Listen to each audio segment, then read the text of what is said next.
Hello, my friends. I'm Clover, and this is Genuinely Approachable Sudoku, and today we are solving Interacting Galopkis by Philip Newman, which I'm guessing is a portmanteau of galaxy and Kropki, because we have kind of a galaxy formation in this grid. But anyways, this is a Kropki Pairs Sudoku. So we have normal Sudoku rules. That means we're placing the digits 1 through 9 once each in each row, each column, and each outline 3x3 region. And then we also have some black dots and some white dots on the grid. Wherever you have a black dot, the two digits on either side are in a 1-to-2 ratio, or in other words, one of them is twice the other. And wherever you have a white dot, the two digits on either side of it are consecutive, so one of them is one greater or one less than the other. Not all dots are necessarily given. It's Kropki pairs, not kind of traditional Kropki, so there might be other pairs elsewhere in the grid that are consecutive or in a 1-to-2 ratio that haven't been marked. So I'm going to start with the most restricted sets of dots, which are going to be these. This has to be 1, double it to get 2, double it to get 4, because we can't go down from 1. Likewise, we can't go up counting consecutives from 9. We have to go 9, 8, 7. Now there are a few more that are a little less obviously restricted, but 4 is in a 1-to-2 ratio with two digits, 2 and 8, and it sees an 8 in its column, so that's going to be a 2. 6 is in a 1-to-2 ratio with 3 only, so I'm going to put a 3 right there.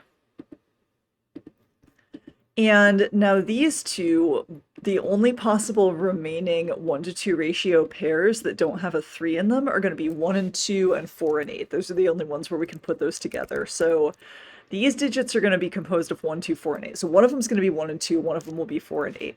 I have a 2 in this column, so that can't be a 2, which means this can't be a 1, because the 1 has to go next to a 2.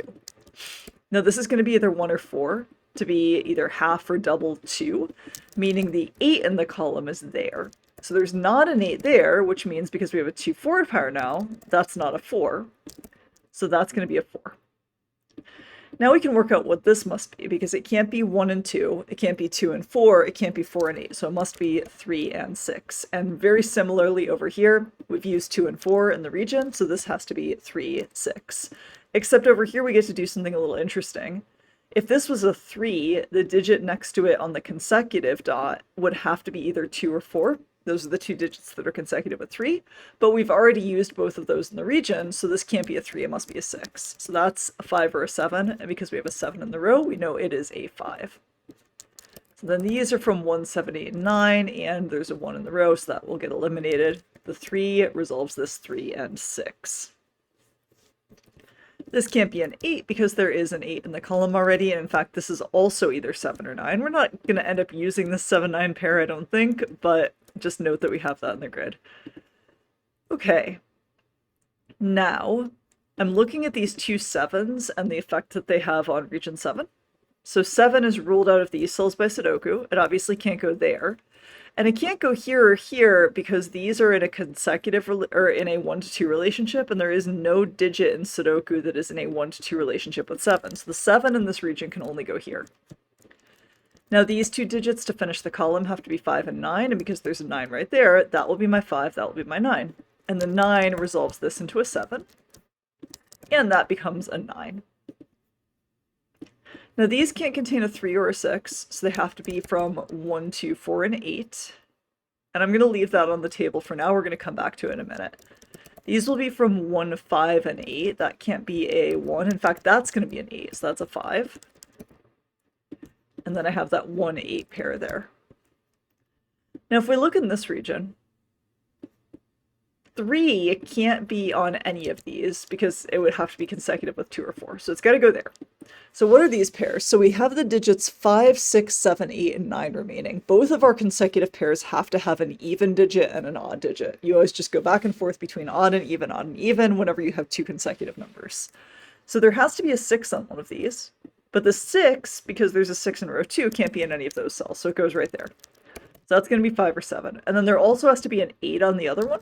So that will have an 8, making this a 1, making this a 9. And because we now can't use a 9 to be consecutive with the 8, that's got to be 7 and 8, making this a 5. And that is now an 8. So these will be 3 and 9. And we're starting to fill in the top part of the grid. Oh, and we have the 7 and 8 down here, so we can resolve that. Okay. Now, let's look at this column real quick. This has to be a 3 or a 5 because it's consecutive with 4. These are from 1, 3, 5, and 6, and that's not a 3, that's not a 3. How about we need a 7 in this region and it can only go there? Now, these digits can't include 3, 7, 8, or 9, or 5 or 6. So they can only possibly include 1, 2, and 4, and the only consecutive pair out of those is 1 and 2. So that's not a 1, and it's also not a 5, so it is a 6. We can eliminate 6 from right here. Now these have to be 4 and 5 to finish the region. And over here I'm going to get 1, 2, and 3. This is not a 3, because there's a 3 up there, so that's my 3. This has to be consecutive with 1 or 2, so it is also 1 or 2, which makes this a 2, 4 pair with a 1 there. Now these are going to be 8 and 9, and I'll have a 6 here to finish off my column. These are going to be 5, 7, and 9 to finish this column. Now if we look at the rest of region 8, the only consecutive pair that doesn't use the digits 1, 2, or 8 is going to be 3 and 6, like that. Here we can't use 1 or 8, so this must be 2 and 4. In fact, we could have seen that by observing that 4 is the last digit in this row as well. Now these will be 1 and 5. And if we look right here, we still need 2, 7, and 8. The only ones of those that are consecutive are 7 and 8, so we put the 2 up here. Now this has to be a 1 or a 4, but if we look to the left, this is now our 4, 8 pair. So we've used the 4, and that's going to be a 1. Now, right here, we need 3, 5, 6, and 9, and 5 and 9 can't be on the consecutive dot, or on the 1 to 2 dot. So that's going to be a 3, 6 pair, making this a 9, and that's now a 5. And now the 5 has to be with either 4 or 6, and 6 has been used, so that's a 4. So the last digit in the region is a 9. The 5 resolves this into a 1, which can only go next to a 2. And that's going to be a 6 and a 7. Now 3 can't be next to 6 or 7 on a consecutive dot, so that's 5 with a 6, and then that's 7 and 3. That can't be a 7, so that's going to be a 9 and a 5 to finish off that row. We have a 9 there, so that's 7 and 9, which resolves the 7, 8 pair.